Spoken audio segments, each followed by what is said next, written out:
السلام علیکم ناظرین، آپ دیکھ رہے ہیں دارالوحی انسٹیٹیوٹ میں ہوں محمد اویس مرصد کرے ہوئے محمدی صاحب موجود ہیں کرسب سے۔ آج ہم کویشچن کریں گے کہ انسان کی زندگی کے اندر کون سے انسان کو خواب آئے تو اللہ تعالیٰ اس کی دعا قبول کرے گا؟ یہ شیخ صاحب سے پوچھیں۔ وعلیکم السلام ورحمۃ اللہ وبرکاتہ۔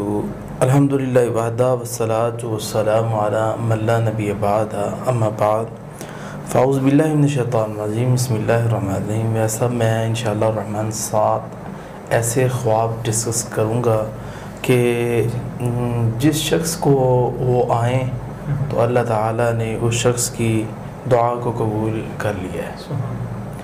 تو سب سے پہلا خواب یہ ہے کہ انسان خواب کے اندر دعا کر رہا ہو، کیونکہ جیسے خواب میں انسان دیکھتا ہے ویسے ہی ہو جاتا ہے، تو اس کی دعا، امید، مقصد، مراد پورا ہو گیا۔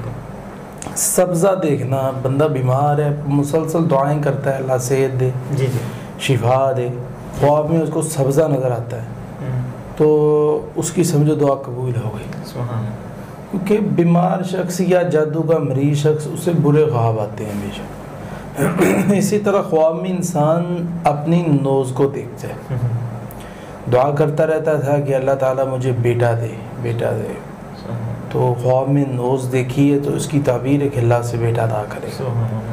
اس طرح خواب کے اندر انسان کوڑا دیکھتا ہے تو اس کی تعبیر ہوتی ہے کہ اس کے جو مشکل کام ہے نا وہ آسان ہو جائیں گے، کیونکہ زندگی میں وہ یہی دعا کرتا تھا کہ اللہ تعالیٰ میری مشکلات کو دور فرما دے، تو خواب میں اس نے کوڑا دیکھا تو اب اس کے کام آسان ہو جائیں گے۔ اس طرح خواب کے اندر انسان بیج دیکھتے ہیں کہ جو کہ وہ بو رہا ہے۔ عام زندگی کے اندر وہ دعائیں کرتا رہتا ہے کہ اللہ میری تجارت میں برکت دے دے، تو یہ جو سوچوں میں لگا رہا، دعائیں کرتا رہا، تو آج اللہ تعالیٰ نے اس کا نتیجہ یہ نکالا کہ اس کی تجارت میں برکت آ گئی۔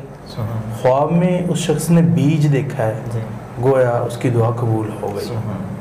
اس طرح خواب کے اندر انسان لیمو دیکھتے ہیں تو اس کی تعبیر ہوتی ہے کہ شریف اور نیک صالح بیٹا، یعنی دعا کرتا رہتا ہے کہ اللہ مجھے صالح نیک بیٹا دے۔ خواب میں لیمبو دیکھتا ہے، مرد یا عورت، تو اللہ تعالیٰ نے اس کی دعا کو قبول فرما لیا۔ ان قریب انشاءاللہ اللہ تعالیٰ اس کو اولاد دے گا۔